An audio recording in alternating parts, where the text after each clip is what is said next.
گزشتہ دنوں ہم نے آپ سے پوچھا تھا کہ یہ جو گستاخی کے واقعات، خاکے بنانے کے واقعات ہو رہے ہیں فرانس کے اندر، ساتھ آپ صلی اللہ علیہ وسلم کی توہین کی جا رہی ہے، اس پہ مسلمانوں کا طرز عمل کیا ہونا چاہیے، بہت تفصیل سے آپ نے بتایا تھا۔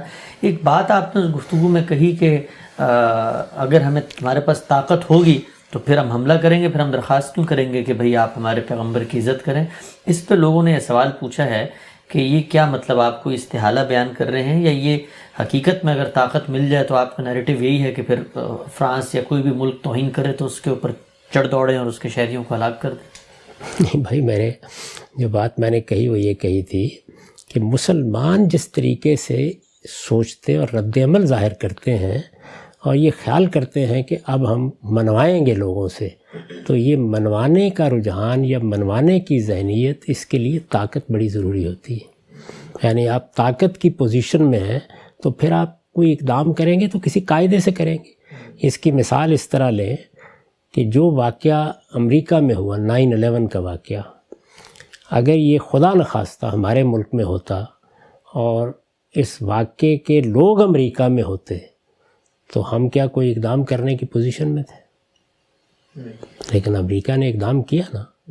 یعنی جب انہوں نے دیکھا کہ ان کے بہت سے لوگ مار دیے گئے ہیں یا ان پر کچھ لوگ حملہ آور ہوئے ہیں اور وہ افغانستان میں پناہ لیے ہوئے ہیں، تو انہوں نے الٹیمیٹم دے دیا، یہ بتا دیا۔ تو میں نے یہ عرض کیا تھا کہ لوگوں کے جذبات جو کچھ بھی ہوں، یہ دیکھنا چاہیے کہ آپ کس پوزیشن میں ہیں۔ اگر تو آپ ایک سپر پاور ہیں، آپ کے پاس طاقت ہے، تو پھر تو آپ اعلان جنگ بھی کر سکتے ہیں کسی موقع کے اوپر۔ حملہ میں نے بالکل نہیں کہا تھا، اعلان جنگ۔ یعنی آپ یہ کہتے ہیں کہ بھائی آپ بند کریں ان لوگوں کو، موقع ان کا، یہ کس سطح پر اترے ہوئے لوگ ہیں، تو پھر تو کوئی بات بھی بنتی ہے۔ موجودہ صورتحال میں اگر آپ اس طرح کی باتیں کرتے ہیں تو صرف اپنی کمزوری کا اشتہار بنتے ہیں۔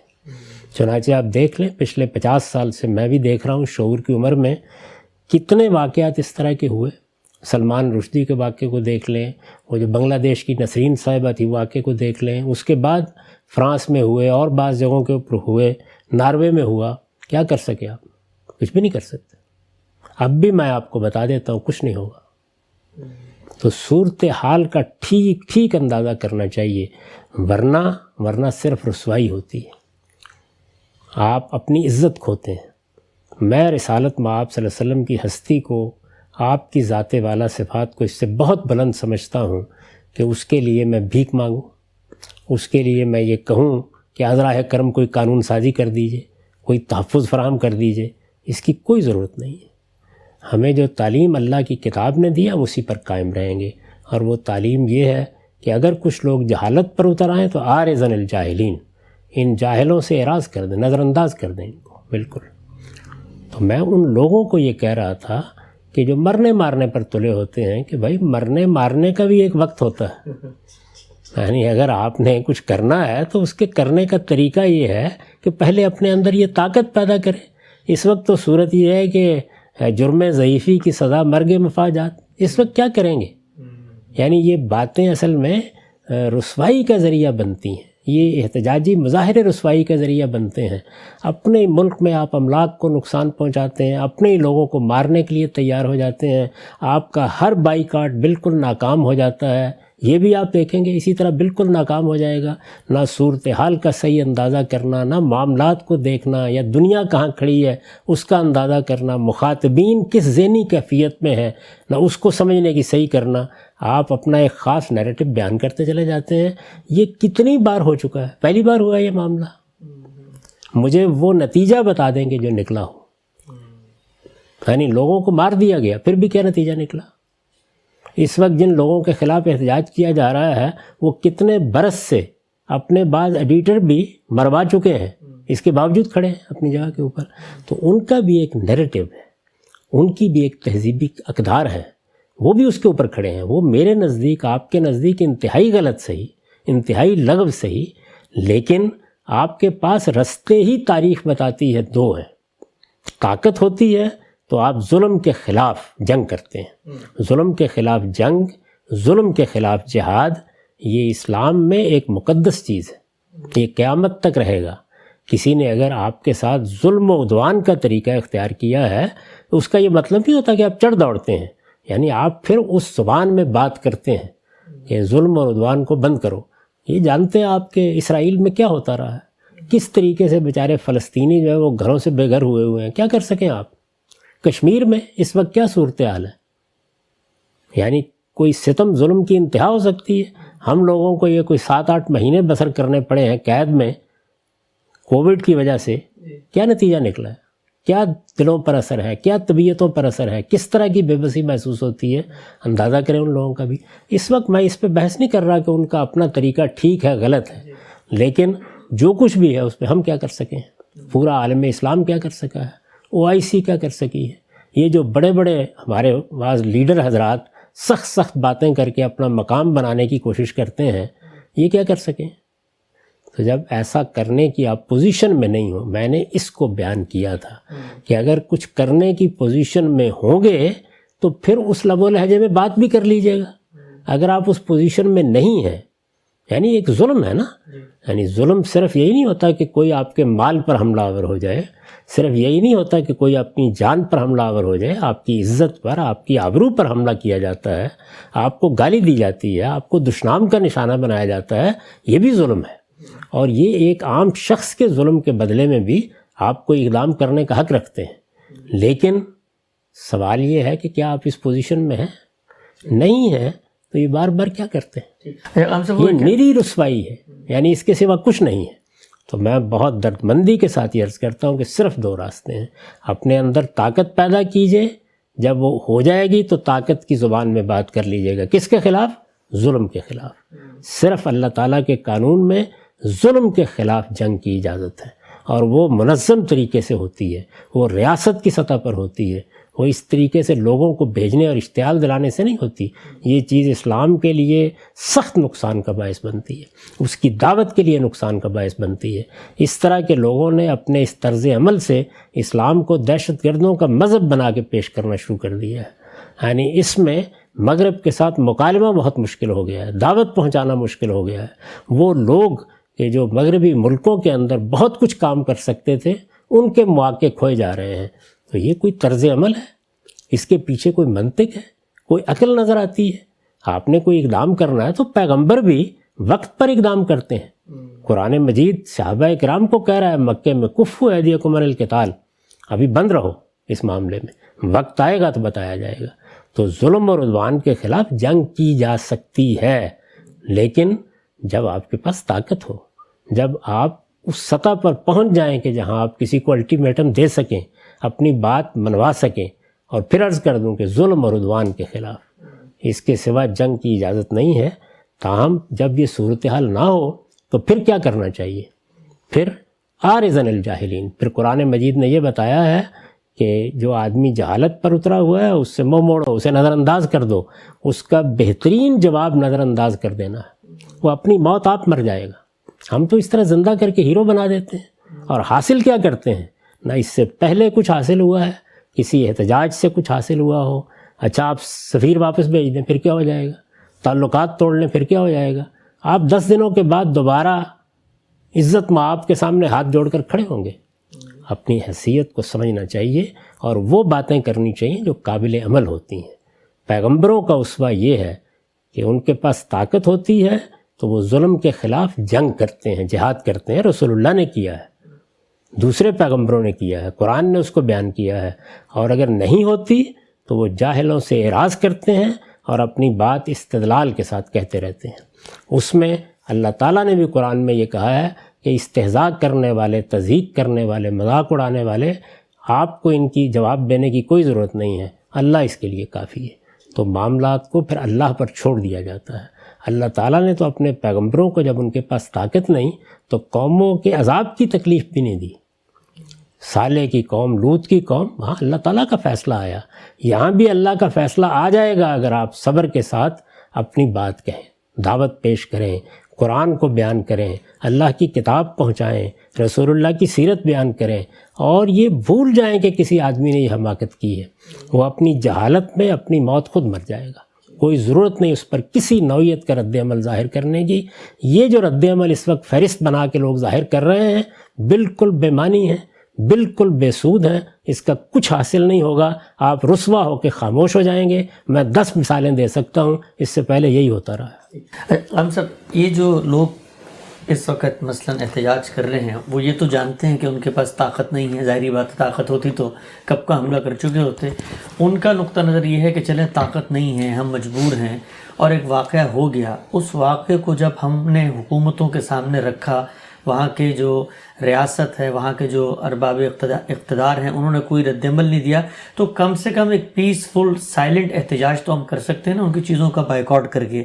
بائیکاٹ کریں گے تو معاشی لحاظ سے ان کو دھچکا پہنچے گا، جب معاشی لحاظ سے دھچکا پہنچے گا تو وہ بھی نظر ثانی کریں گے کہ اس طرح کے نامراد لوگوں کو ریاستیں جو ہیں وہ کیوں پروٹیکٹ کرتی ہیں۔ تو میرا سوال آپ سے اس ضمن میں یہ ہے کہ اگر مثلاً ہم پیٹرول پمپ بند کر دیں اپنے ملک میں، دکانیں ان کی لپسٹک بسکٹ نہ کھائیں، تو اس سے ہم ایک میسیج تو ان کو دے سکتے ہیں بائیک آؤٹ کر کے، تو اس پہ پھر کیا اعتراض ہے؟ کوئی میسیج نہیں جائے گا، آپ کی کوئی حیثیت ہی نہیں، آپ کے یہ اقدامات پیمانی ہو کر رہ جائیں گے، آپ اپنے لوگوں کا نقصان کریں گے، آپ اپنی معیشت کو برباد کر بیٹھیں گے، کوئی حیثیت نہیں ہے۔ اور یہ بھی بالکل غلط مقدمہ ہے جس کو آپ نے بیان فرمایا ہے کہ ہم نے بہت کہا، وہ اس طرح کے لوگوں کو، ان کی اپنی اقدار ہے، وہ کہتے ہیں ہمارے ہاں آزادی رائے ہے، سیدنا مسیح کا کارٹون بنا دیا جائے، ہم اس پر کوئی تردد ظاہر نہیں کرتے۔ آپ اس نقطہ نظر کو بدلنا چاہتے ہیں تو پہلے کام کیجئے۔ جب کوئی شخص کسی نقطہ نظر پر کھڑا ہوتا ہے تو اس سے مکالمہ کیا جاتا ہے، اس سے بات کی جاتی ہے، اس سے استدلال کیا جاتا ہے۔ اسی لیے میں نے پچھلی دفعہ یہ کہا تھا کہ جب ہم استدلال کرتے ہیں تو اصل میں دوسرے کی تعبیر کو، نقطہ نظر کو بدلنے کی صحیح کرتے ہیں۔ اگر آپ کو بحیثیت قوم بہت شوق ہے بائیکاٹ کرنے کا تو پھر میں مشورہ دیتا ہوں ان چیزوں کے بائیکاٹ سے، وہ فلاں جگہ سے آپ نے پیٹرول نہیں لینا، فلاں جگہ سے یہ نہیں کرنا، پھر مسلمانوں کو اپیل کیجئے کہ سارے کے سارے جو دنیا کے مسلمان ملکوں سے آئے واپس چلے جائیں۔ اصل بائیکاٹ تو یہ ہوگا نا، یعنی مغربی ممالک کو چھوڑ دیں، واپس چلے جائیں، کریں اپیل۔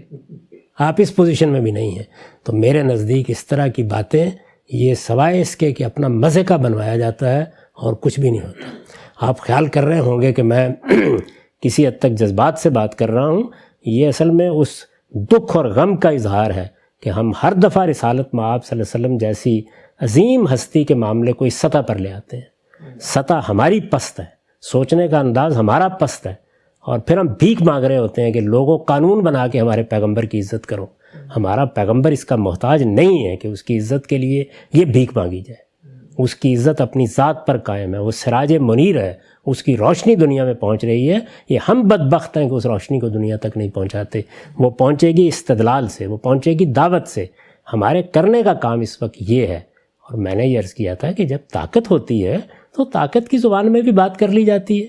اس وقت کوئی چیز آپ کے پاس موجود نہیں ہے، اپنے گریبان میں جھانکنا چاہیے اور وہی کام کرنا چاہیے کہ جو پیغمبروں نے اس طرح کے زمانوں میں کیا ہے۔ اب جب آخری پہلو ذرا اس پہ بات کیجیے گا اس ضمن میں کہ یہ بھی تو مغربی سے آوازیں اٹھ رہی ہیں نا کہ بھئی آزادی اظہار رائے کی بھی کچھ حدود و قیود ہوتی ہیں، تو جس وقت اب یہ ایک چیز سامنے آ گئی تو مغرب اس طرح کے لوگوں کو مجرم سمجھ کے ہمارے حوالے کیوں نہیں کرتا کہ بھئی ہم پھر اپنے دینی لحاظ سے ان کے ساتھ معاملہ کریں؟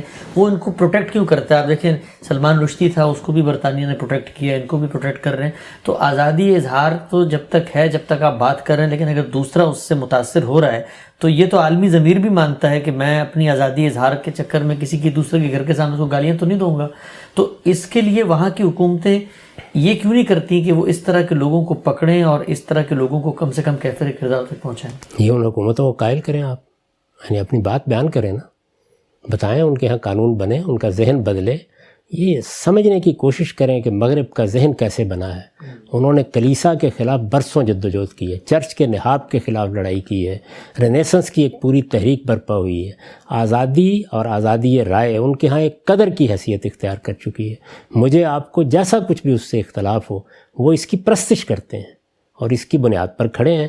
اچھا، اس میں آپ کچھ تضادات گنوا دیں گے، ہر جگہ ہوتے ہیں، ہمارے یہاں نہیں ہوتے۔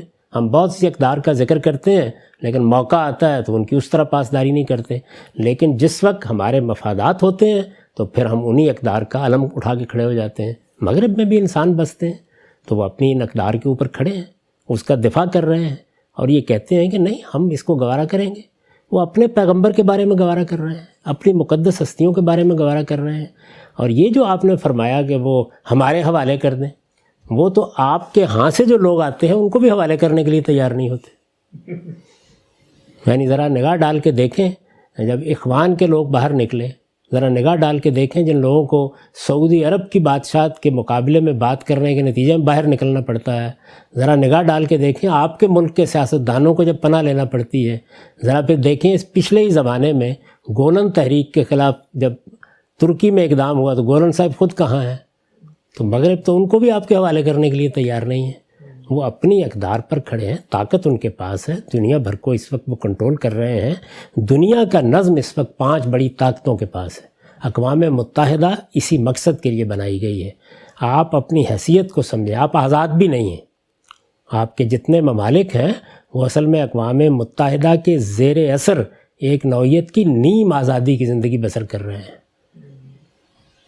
دولت کو دیکھیں کہاں ہے، علم کو دیکھیں کہاں ہے. تو یہ ساری چیزیں یہ حقائق ہیں، ان حقائق کو سمجھ کر کام کرنا چاہیے. تو میرے نزدیک تو بہت سادہ بات یہ ہے کہ کوئی بھیک مانگنے کی ضرورت نہیں ہے. احتجاج کس پر احتجاج کریں گے؟ آپ کو یاد ہے وہ واقعہ جب مغربی ممالک کے حکمرانوں نے مارچ کیا تھا، یاد ہوگا آپ کو. یعنی وہ اس درجے میں اس آزادی رائے کا جو ان کے نزدیک ایک قدر ہے تحفظ کرنے کے لیے تیار ہیں. تو اس میں آپ رائے بدلنا چاہتے ہیں نا، تو رائے تو ہمیشہ استدلال سے بدلتی ہے. یہ خیال نہ کریں کہ آپ کمزوری کی جگہ پر کھڑے ہوئے کوئی 2-4 چیزیں نہیں خریدیں گے تو رائے بدل جائے گی. ذرا کبھی دیکھیں تو صحیح کہ آپ کی برآمد درآمد کا توازن کیا ہے دنیا کے ساتھ. آپ کی جو دولت ہے وہ بھی انہی کے بینکوں میں پڑی ہوئی ہے. تو میرے نزدیک یہ حقائق سے منہ موڑنے کے مترادف ہے. استدلال استدلال اور استدلال، ریزننگ، اخلاق اور وقار کے ساتھ اپنے نقطہ نظر کو منوائیے. اگر آپ کا نقطہ نظر صحیح ہے، اس کے دلائل ہیں آپ کے پاس، تو پھر وہ ذہنوں میں اترے گا. لیکن یہ نقطہ نظر سنیں گے لوگ کب؟ جب آپ وائلنٹ نہیں ہوں گے، آپ کی طرف سے تشدد نہیں ہوگا، آپ لوگوں کو مارنے کے لیے نہیں کھڑے ہوں گے، آپ اس طرح کے اقدامات نہیں کریں گے، پھر لوگ آپ کی بات سنیں گے.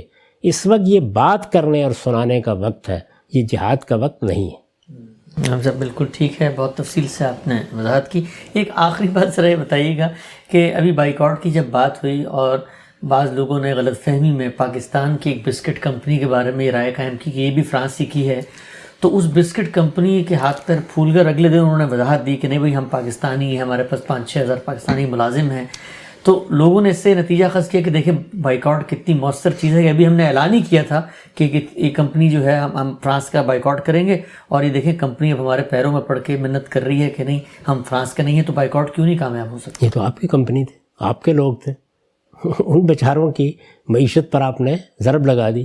فرانس کو کیا ہوا اس میں؟ کچھ بھی نہیں ہوگا. آپ ساری کمپنیاں بند کر دیجیے. یہ تو پھر آپ کی ہے، جو ان کی کمپنیاں کام کر رہی ہیں وہ بند کر دیں. جو جہاز آپ ان سے خریدتے ہیں واپس کر دیں. میں نے تو عرض کیا کہ مزید ہمت ہے تو لوگوں کو اپیل کریں کہ وہ سب کے سب چھوڑ کے واپس آ جائیں. کیوں رہتے ہیں ان ملکوں میں؟ تو اس لیے وہ باتیں نہ کریں کہ جو باتیں اپنی کوئی بنیاد نہیں رکھتی، جو محض آپ کے غصے کا اظہار ہے. یہ اصل میں کمزوری اور ضعف کے اظہار کے بدترین اور پست انداز ہیں جو ہم مسلمانوں نے اختیار کر رکھے ہوئے ہیں. وقار کے ساتھ اور اعلیٰ اخلاق پر کھڑے ہو کر اپنا دین پہنچائیے.